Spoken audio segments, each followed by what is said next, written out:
Car UP live देख रहे हैं आप। मैं हूं आपके साथ आयुष पाल। बुलेटिन की शुरुआत करते हैं डिप्टी सीएम केशव प्रसाद मौर्य के कांग्रेस पर कसे तंज को लेकर के। पटना में डिप्टी सीएम केशव प्रसाद मौर्य ने कांग्रेस पर तंज कसा है। राहुल गांधी और तेजस्वी यादव पर उनकी ओर से हमला किया गया है। उनकी ओर से कहा गया है कि इनकी यात्रा खोदा पहाड़ और निकली चूहिया जैसी है।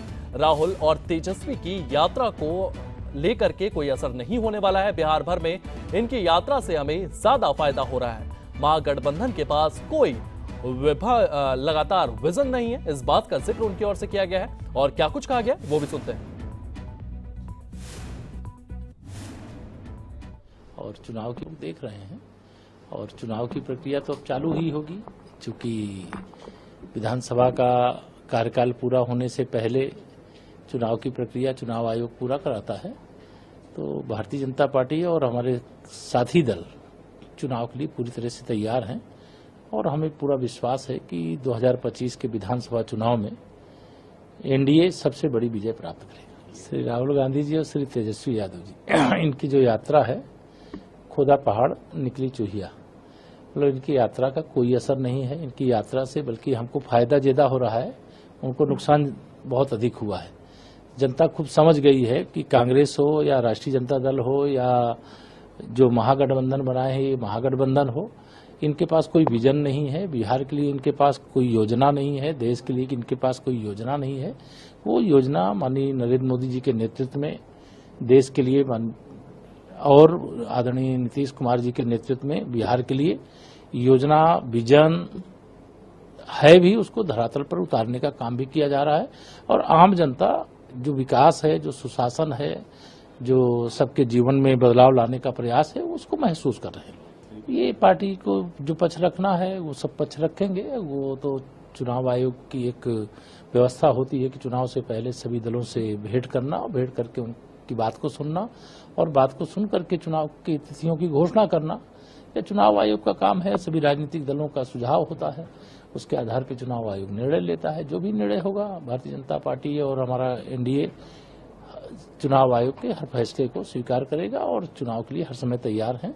और चुनाव में हमें पूरा विश्वास है बहुत बड़ी विजय निश्चित तौर से एनडीए को मिलने जा रही है। तो केशव प्रसाद मौर्य ने विपक्ष पर हमला किया है। उत्तर प्रदेश के बरेली जिले में 26 सितंबर को आई लव मोहम्मद पोस्टर विवाद के बाद भड़की हिंसा के बाद हालात अब भी तनावपूर्ण बने हुए हैं। इन संवेदनशील माहौल में सपा के प्रतिनिधिमंडल को बरेली जाने से रोक दिया गया है। विधानसभा में विपक्ष के नेता माता प्रसाद पांडे के नेतृत्व में 14 सदस्यीय दल 4 अक्टूबर को हिंसा प्रभावित क्षेत्रों का दौरा करने वाला था, लेकिन स्थानीय प्रशासन ने सुरक्षा का हवाला देकर उनके प्रवेश पर रोक लगा दी है।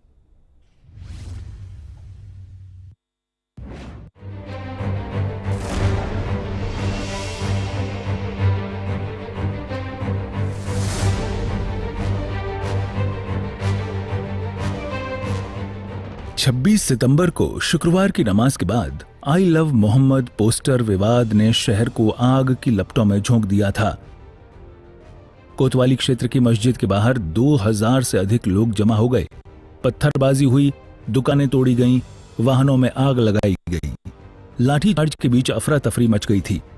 अब तक 81 लोग गिरफ्तार हो चुके हैं, जिनमें इत्तेहाद मिल्लत काउंसिल के जनरल सेक्रेटरी नाफिस खान और उसका बेटा फरमान समेत कई प्रमुख नाम शामिल हैं।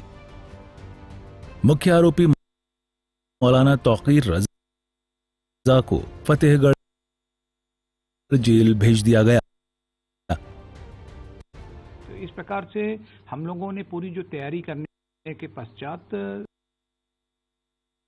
हर कह सकते हैं जितने भी हमारे सुपर जोन थे, सेक्टर थे, पॉइंट्स थे, सभी जगहों पे भारी संख्या में पुलिस बल मजिस्ट्रेट की तैनाती की गई थी। ड्रोन कैमरों से भी निगरानी रखी जा रही थी, रूफटॉप ड्यूटी लगाई गई थी और सब कुछ बहुत ही अच्छी तरीके से बीता। हमारे जो मुस्लिम धर्मगुरुओं ने भी एक अपील किया था कि लोग नमाज पढ़ने के बाद चुपचाप अपने अपने घरों को चले जाएं, शांति के साथ अपने नमाज पढ़ें और उसके बाद अपने घरों की तरफ प्रस्थान कर जाएं।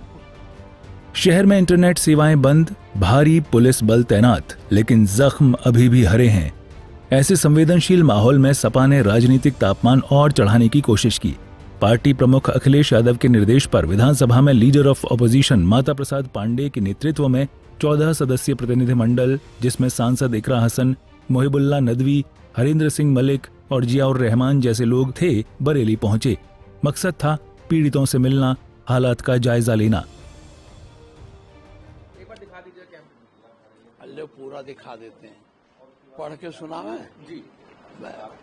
देखिए पहले जब मैं पहले आया तो बार लोगे, जब मैं पहले आया तो प्रभारी निरीक्षक पीजीआई की एक चिट्ठी मिल गई।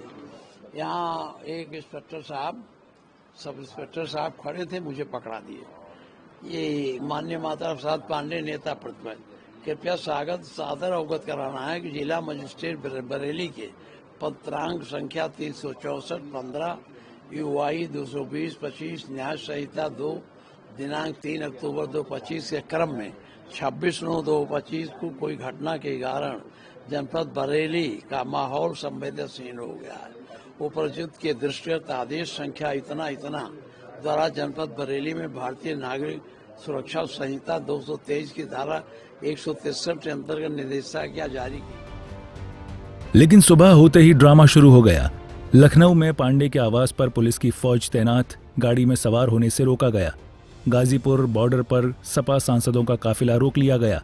संभल में सांसद जियाउर रहमान हाउस अरेस्ट। सपा नेता चिल्ला उठे, लोकतंत्र की हत्या हो रही है, सरकार अपनी कमियों को छिपा रही है। इमरान मसूद जैसे कांग्रेसी नेता भी अपना आपा खो चुके हैं। यूपी सरकार ने सपा की इस शांति यात्रा को माहौल बिगाड़ने की साजिश बता दिया। यूपी के कैबिनेट मंत्री JPS राठौर ने सपा पर तंज कसते हुए कहा, अखिलेश यादव का बरेली भेजना बाल सुलभ कदम है। सपा माहौल खराब करने के लिए कुछ भी कर सकती है। और जिस तरह से वहां पर माहौल खराब करने की कुछ लोगों द्वारा कोशिश की गई, और उसमें मुख्य रूप से तौकीर रजा का ही वो नाम आता है, और लगातार प्रशासन उनसे बातचीत करता रहा, और उसके बाद उन्होंने किसी तरीके से उनके लोगों ने गुमराह करने का काम किया। और एक रात में 11 बजे एक लेटर वायरल हुआ जिसमें कहा कि हम लोग आंदोलन नहीं करेंगे और प्रोसेसन नहीं निकालेंगे। उसके बाद 1:30 बजे फिर कहा कि मेरा फर्जी है लेटर, इस तरीके से। और सुबह जो है बहुत बड़ी संख्या में लोग पूरा नारे लगाते हुए सड़कों पर आ गए, और सड़कों पर आकर जिस तरीके से इन्होंने आइलम मोहम्मद के साथ सर तन से जुदा के नारे, उसके बाद ईटा पत्थर चलाना, ये सब जब शुरू किया उपद्रव, तो पुलिस ने उस पर सख्त कार्रवाई की। और मुझे लगता है कि पुलिस ने ससमय बहुत ही अच्छा एक्शन किया है, और इससे किसी को तकलीफ नहीं होनी चाहिए। अगर आपको प्रशासन निकालना है तो उनको संवैधानिक व्यवस्था के अनुसार बाकायदा अनुमति लेके फिर प्रशासन को निकालना चाहिए, लेकिन बिना किसी अनुमति के इतने बड़ी लोगों के साथ आप जुलूस निकालोगे, उसके बाद किसी के ऊपर ईंटा फेंकोगे, पत्थर फेंकोगे, पेट्रोल बम फेंकोगे तो और हवाई फायरिंग करोगे, तो इस तरीके से कहां तक बर्दाश्त किया जाएगा। ये विषय कानपुर में उसी दिन समाप्त हो गया था जिस दिन आइलम मोहम्मद के नाम पे ये प्रचारित किया गया कि मुकदमा लिखा गया, गिरफ्तारियां हुई, पुलिस कार्रवाई कर रही है। उसका खंडन कानपुर की पुलिस ने उसी दिन कर दिया था कि आइलम मोहम्मद के पोस्टर को लेकर न कोई मुकदमा पंजीकृत हुआ है, न इस तरह की कोई कार्रवाई की गई है, न किसी को गिरफ्तारी करने का काम पुलिस ने किया है। तो जब विषय ही समाप्त हो गया तो कौआ कहाँ ले गया? तो कौआ का काम तो देख लो है कि नहीं। कान जब सुरक्षित है तो कौआ के पीछे काहे दौड़ रहे हो? कौआ कहाँ से पैदा हो गया? तो मुझे लगता है जब वो विषय ही नहीं है तो ये जानबूझकर पूरे देश और दुनिया को गुमराह करने के लिए कि धर्म विशेष के साथ ये इस तरह का हो रहा है, ये जानबूझ के उकसाने की कार्रवाई थी, षड्यंत्र था, एक अशांति फैलाने का प्रयास था, और सामाजिक ताना बाना कमजोर हुए धर्म के आधार पर दंगा कराने का असफल प्रयास किया गया। सीएम योगी आदित्यनाथ ने भी साफ शब्दों में चेतावनी दी। बरेली में एक मौलाना ने भूल की कि यूपी में कौन सत्ता में है। सरकार का काम कानून का राज कायम करना है, कोई उपद्रवी नहीं बचेगा। कैबिनेट मंत्री ओम प्रकाश राजभर ने भी सपा पर निशाना साधते हुए कहा, सपा पीडीए के नाम पर राजनीति करती है, लेकिन बरेली जैसे संवेदनशील इलाकों में जाकर सपा आग में घी डालने का काम कर रही है। ये सियासी रस्साकशी बरेली के घावों पर नमक छिड़क रही है। सपा चिल्ला रही है, हम पीड़ितों की आवाज बनने आए थे, लेकिन सत्ता हमें कुचल रही है। सरकार चेतावनी दे रही है, माहौल खराब करने वालों को बख्शेंगे नहीं। बीच में फंसे बरेली के लोग जिनके लिए शांति ही सबसे बड़ा संदेश है। क्या सपा का यह कदम वाकई माहौल सुधारने का था या सियासी लाभ का? सवाल वही, जवाब वही समय बताएगा। लेकिन एक बात साफ है, यूपी में कानून का राज किसी की सियासत से ऊपर है। बरेली का तनाव सियासत की भेंट चढ़ गया। सपा रोकी गई लेकिन बहस थमी नहीं। सरकार का संदेश साफ, शांति भंग करने वालों को कोई छूट नहीं। अब नजरें इस पर कि क्या यह विवाद और भड़केगा या शांत होगा। ब्यूरो रिपोर्ट, सूर्या समाचार।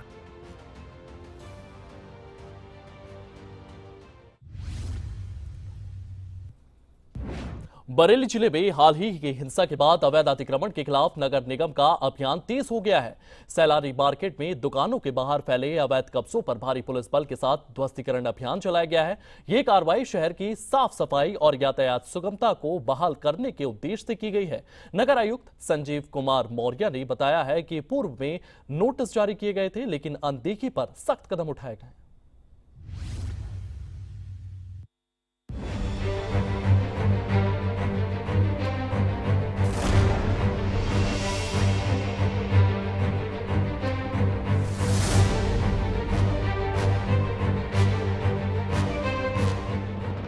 बरेली के सैलानी मार्केट में नगर निगम की टीम भारी पुलिस बल के साथ पहुंची।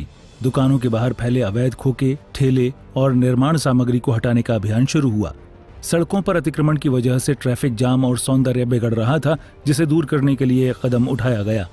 नगर आयुक्त तो संजीव कुमार मौर्य ने कहा कि पूर्व में चेतावनी दी गई थी, लेकिन अनुपालन न होने पर ध्वस्तीकरण जरूरी हो गया। निगम द्वारा जो है विभिन्न जगहों पे अलग अलग समय पे ड्राइव चलाई जाती है, जो कि सड़कों पे या नालों पे अतिक्रमण किया गया है अस्थायी रूप से।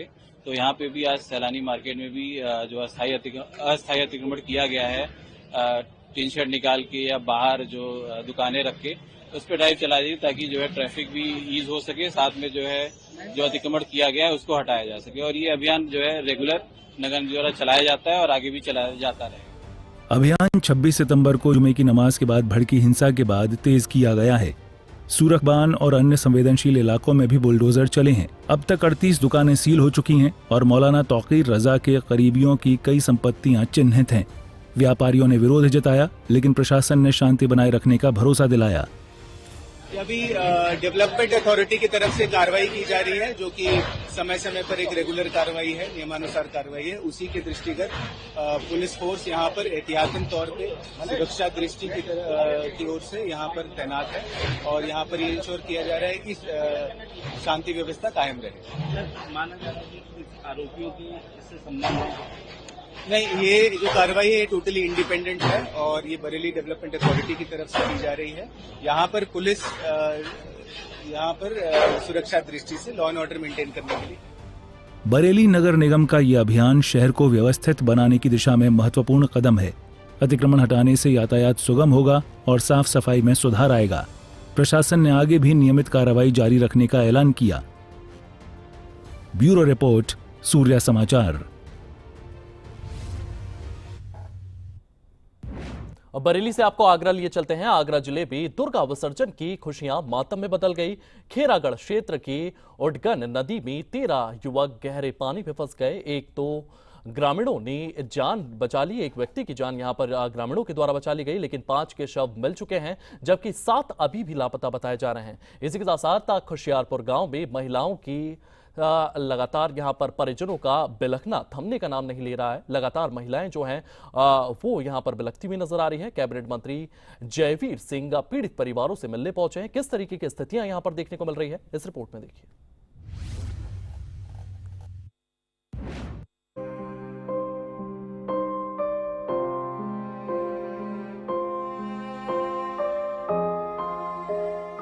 आगरा कुसियापुर की गलियां आज सूनी पड़ी हैं, जहां कल तक नवरात्रि की भक्ति गूंज रही थी। चामुंडा माता मंदिर के पास स्थापित दुर्गा प्रतिमा का विसर्जन लेके निकले 40-50 ग्रामीणों का काफिला उटंगन नदी के किनारे पहुंचा। दोपहर करीब 1 बजे मूर्ति थामे युवक पानी में उतरे। अचानक एक का पैर फिसला। हाथ पकड़ते पकड़ते 13 युवक गड्ढे में समा गए। मैंने बताया कि 13 लोगों की डूबने की सूचना थी, जिसमें कि 5 डेड बॉडी अभी तक निकाली जा चुकी है और एक व्यक्ति जो है जीवित अवस्था में आया और उसकी स्थिति अस्पताल में स्थिर। चीखें गूंजी, हाथ पैर छटपटाए, लेकिन बहाव इतना तेज था कि किसी को संभाल न सके। ग्रामीणों ने जान जोखिम में डाल विष्णु को बाहर खींचा, लेकिन बाकी तो बहते चले गए, मां दुर्गा की मूर्ति को सीने से लगाए। अब सोचिए वो दृश्य, नदी का पानी लाल हो गया खून से और किनारे पर माताओं का कलेजा फटने लगा।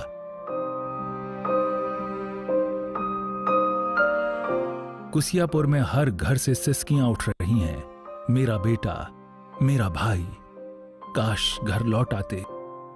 मूर्ति विसर्जन के दरमियान 13 लोगों के डूबने की खबर थी। तत्काल पुलिस प्रशासन सभी लोग यहाँ मौके पर आए। हम डिस्ट्रिक्ट मजिस्ट्रेट और पूरी हमारी टीम, अधीक्षक कमिश्नर डीसीपी सभी लोग मौके पर आए। मूर्ति विसर्जन के लिए जो विहित स्थान था खैरागढ़ में, उस जगह पर इस जगह गांव के लोगों ने मूर्ति विसर्जन नहीं किया, क्योंकि ये लोग मूर्ति को के साथ नदी में जाना चाहते थे और जो कि शासनादेश के हिसाब से मना था, इसलिए वो इस जगह पर आए जहाँ पर उन्होंने मूर्ति विसर्जन किया। उसी क्रम में स्नान करते हुए, हालांकि यह नदी इतनी गहरी नहीं है, इस नदी को लोग पार कर जाते हैं, लेकिन एक जगह गड्ढा था जिसमें संभवतः ये सभी लोग एक दूसरे को बचाने में डूब गए। एक जो व्यक्ति था जो डूब रहा था, उसको पुलिस ने बचाया। बाकी लोगों के लिए राहत कार्य चल रहा है। मृतक की पत्नी 6 महीने के बेटे को सीने से लगाए रोते रोते बेहोश हो गई। 5 साल का बच्चा पिता को पुकारता फिर रहा है, पापा कहां हो?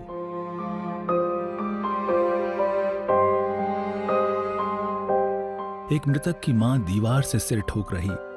मां ने तो वादा किया था सुरक्षित लौटोगे, मौत ने क्यों छीन लिया?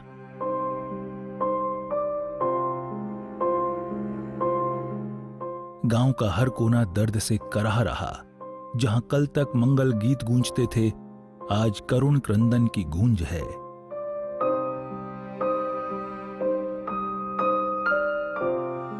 एक साथ 5 चिताएं जलीं, नदी किनारे ही धुआं उठा तो आंसुओं का सैलाब बह निकला।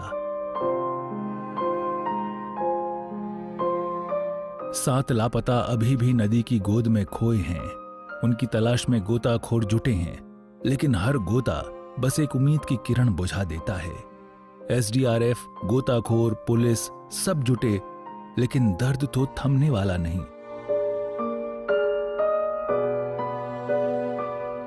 कैबिनेट मंत्री जयवीर सिंह आगरा पहुंचे, पीड़ितों से मिले, आंसू पोंछे, गले लगाया, लेकिन शब्दों में जो दर्द छिपा था वो तो बस आंखों से बहता रहा। देखिए, निश्चित रूप से बड़ी घटना हुई है, दुखद घटना है, गंभीर घटना है। अब जो भी डूबे हुए लोग हैं, कुल संख्या 13 बताई जाती है, जिनमें से 5 डेड बॉडी और एक जीवित रूप से 6 लोगों की रिकवरी हुई है। शेष 7 लोगों के ढूंढे जाने के लिए हमारी एनडीआरएफ, पैरा मिलिट्री कमांडो के जवान अपने अत्याधुनिक सभी जो तकनीक हो सकती है उसके साथ सर्च में लगे हैं। हम लोग को उम्मीद है कि शीघ्र ही शेष डेड बॉडीज हैं या जिस रूप में भी लोग मिलेंगे उनको भी रिकवर करने की कार्रवाई हो जाएगी, ऐसी उम्मीद है। निश्चित रूप से माननीय मुख्यमंत्री भी बहुत गंभीर है और दुखद घटना है, अत्यंत दुखद घटना है। उन्होंने संज्ञान लिया, बार बार वो अपने यहाँ का स्टेटस पूछने की और जानने की कोशिश कर रहे हैं। अभी भी उनके प्रमुख सचिव संजय प्रसाद जी का फोन आया था और यहाँ का पूरा अद्यतन स्थिति का जायजा लेने का काम किया है। निश्चित रूप से दुखद घटना पर सारे लोग दुखी हैं और दुखी परिवार के साथ सारे लोग खड़े हैं। आगरा का ये मातम पूरे यूपी को झकझोर गया। प्रशासन ने विसर्जन स्थलों पर सख्ती का वादा किया, लेकिन जख्म तो गहरे हैं। कुसियापुर की सिसकियां थमे, यही दुआ। ब्यूरो रिपोर्ट, सूर्य समाचार।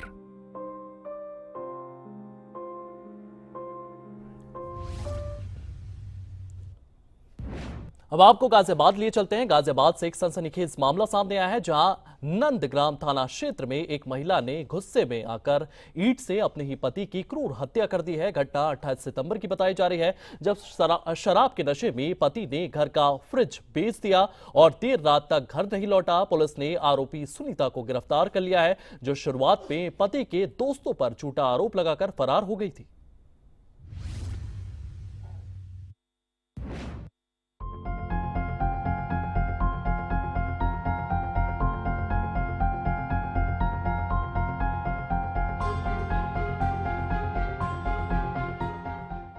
गाजियाबाद से एक सनसनीखेज मामला सामने आया है, जहां नंदग्राम थाना क्षेत्र में एक महिला ने गुस्से में आकर ईंट से अपने ही पति की निर्मम हत्या कर दी। नंदग्राम थाना क्षेत्र के सिकरोड़ में सुनीता और उसका पति दोनों किराए के मकान पर रहते थे। 28 सितंबर को मनीष ने घर का फ्रिज शराब पीने के लिए बेच दिया और देर रात तक ठेके पर धुत हो गया। रात करीब 10 बजे सुनीता उसे ढूंढने पहुंची तो मनीष नशे में धुत था और दोनों की वहां कहासुनी हो गई। गुस्से में आग बबूला हुई सुनीता ने पास पड़ी ईंट उठाई और मनीष के सिर और चेहरे पर जोरदार वार कर दिए, जिससे मनीष मौके पर ही ढेर हो गया। हत्या के बाद सुनीता चुपचाप कमरे में लौट गई और अगले दिन पुलिस स्टेशन पहुंचकर पति के दोस्तों पर हत्या का झूठा आरोप लगाते हुए तहरीर दे दी। लेकिन पुलिस ने मामले की गहराई से जांच शुरू की। मुखबिर की सूचना पर 3 अक्टूबर को सुनीता को सिकरोड के गुड्डू के मकान से दबोच लिया गया। सख्त पूछताछ में उसने अपना अपराध कबूल कर लिया। पुलिस ने उसके खून से सने कपड़े भी बरामद कर लिए हैं। सुनीता पत्नी स्वर्गीय मनीष के द्वारा बताया गया कि उसके पति की हत्या अक्षय व भोला द्वारा कर दी गई है। ये शराब पीने साथ गए थे और किसी बात को विवाद लेके हत्या कर दी गई, ऐसा सुनीता द्वारा बताया गया है। दौरान इसके तुरंत बाद थाना नंदग्राम पर अभियोग पंजीकृत कर आवश्यक वैधानिक कार्रवाई की जा रही थी। दौरान पूछताछ वादिया ने बताया कि उसका पति शराब पीने का आदी था और उसने फ्रिज बेचकर 28/9/2025 को उसने फ्रिज बेचकर शराब पिया और इस दौरान उसके साथ अक्षय भी मौजूद था।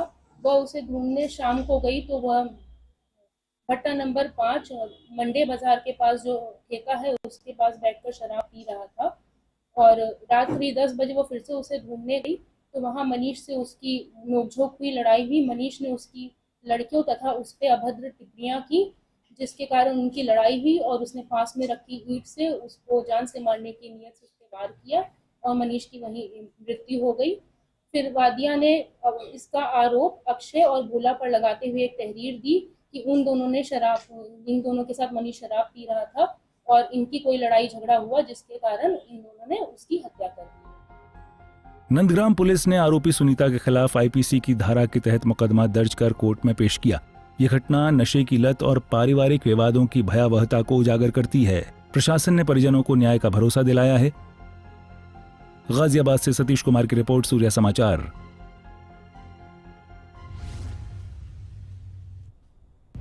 चलिए फिलहाल यूपी लाइव में इतना ही। आप बने रहिए सूर्य समाचार के साथ।